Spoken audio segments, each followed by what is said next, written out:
ተስፋ የሚባል ብርሃን ላይ ካላማተርነ መኖር እንዴት ይሳካልን? ተስፋ ህይወትን የምናስቀጥልበት የህይወት ቅመም የመኖር ጣዕም። ተስፋ መንገድ ላይ አጽሚ፣ ጉዞ ላይ አበርቺ ዋና መሳሪያ ነው።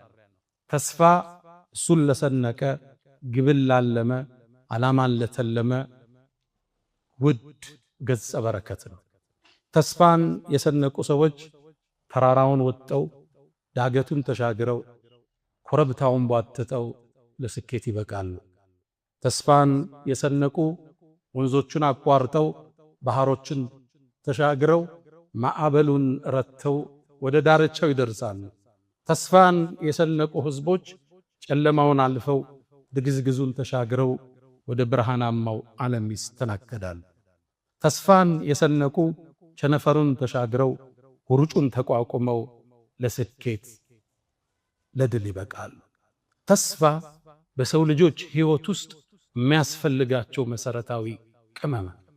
የሰው ልጅ ሰዋዊ ምክንያቱን ያደርሳል፣ ይጥራል፣ ይለፋል፣ ምክንያት ያደርሳል። ምክንያት እየደረሰ እዛ ውስጥ አልወጣ ሲል ሲደጋግዝበት ሲጨልምበት እንደሚሻገረው አላህ ላይ ተስፋው ያደርጋል።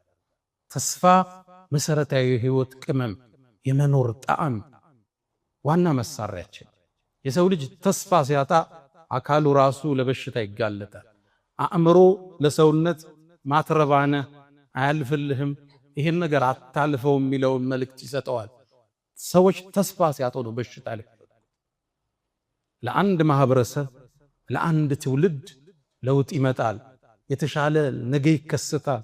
ከሩቅ ሳቅህን አዳምጠው እያልክ ተስፋ ካልሰጠው መኖር አስቸጋሪ፣ ፈታኝ፣ ዳገት ይሆንበታል።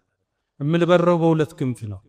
ምክንያትን እናደርሳለን፣ ሰበብን እናደርሳለን፣ እንደክማለን፣ እንቧጥጣለን፣ እንጥራለን።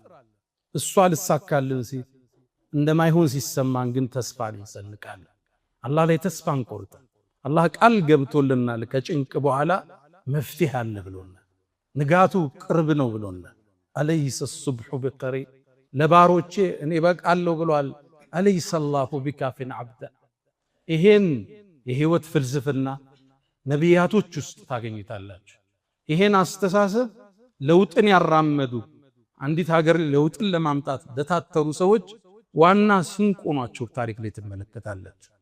እስኪ አንዲት ተምሳሌት እናንሳ። ሀጀራ፣ እናታችን ሀጀር ኢብራሂም አለይሂ ሰላም መካ ላይ ነበር ትተዋት የሄዱት።